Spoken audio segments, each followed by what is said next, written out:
Howdy, howdy ho. With the shortage of flight-based combat games and the fact that Nintendo doesn't know what the hell they're doing with Star Fox, I was inclined to give Chorus a try when I saw it on Game Pass. Is this the spaceflight combat shooter I've been looking for? And does it do for me what Star Fox once did? Get out of my way or you will all die. Okay, so the basics are pretty clear. Fly a ship in space and shoot stuff. But the nuances are what set this game apart, and in a good way. It may take some getting used to, but there's an unexpected and surprising balance between easy to pick up and hard to master. Between the ship's oh-so-fluid flight, an array of weapons, and the differentiator known as riots, the game gives you quite an arsenal and expects you to use it. And it's wonderful. Once you've mastered drift and then start pulling U-turns the way you're meant to, it feels like no other space shooter has. Eat your heart out, Star Fox.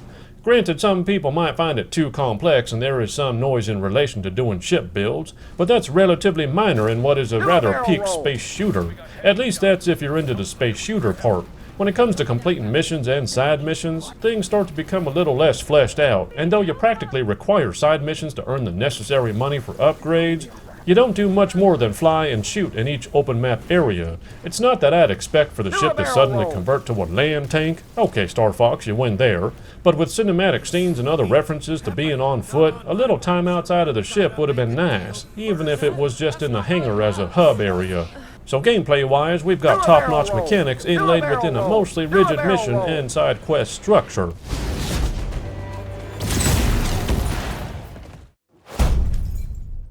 The issue is that by the time you see the credits roll and 10 hours have passed, you mostly do the same things over and over again to get there. Whether you do main missions or side missions, a few moments of respite don't really hide the fact that the content is mostly go shoot this, go there, do that, and it all boils down to chores.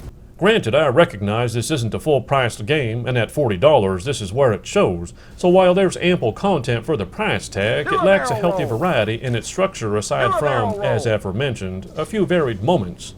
Do a barrel roll! Do a barrel roll!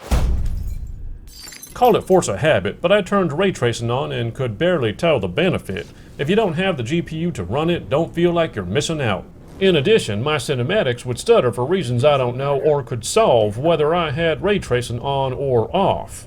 Having said that, this is far from an ugly game. While it could have used a little more environmental variety, which could have included flying above a planet's surface, at no point does the game not properly give you a sense of scale. Space is big, and the game strikes a shockingly good balance between the speed of movement and size of the map areas. You quickly recognize what space is and that it results in a very different sense of movement and speed. This design balance truly helps create flight freedom that lets you breathe, and conversely gives you the challenge of flying in tighter spaces with that concept in mind. Moving into the story and world lore, however, requires both a fair warning and a bit of knock on the game. Not only does the story become convoluted in its own space religion drama, but it tries too hard to create its own type of space lore. We're talking a game combining just about everything you can imagine. Politics, spirituality, multiple dimensions, religious cults.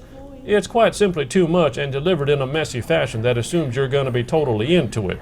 I quite simply was not. Nothing it says can really offend you because all of it's fictional and lacks relatability, but don't be surprised if you just find yourself confused. I must join in the song now. Does Chorus do for me what Star Fox once did? To some extent, yes, and it improves upon the flight mechanics in a way that absolutely puts Nintendo's Starfighter to shame and makes you wonder why they can't deliver this level of flight combat.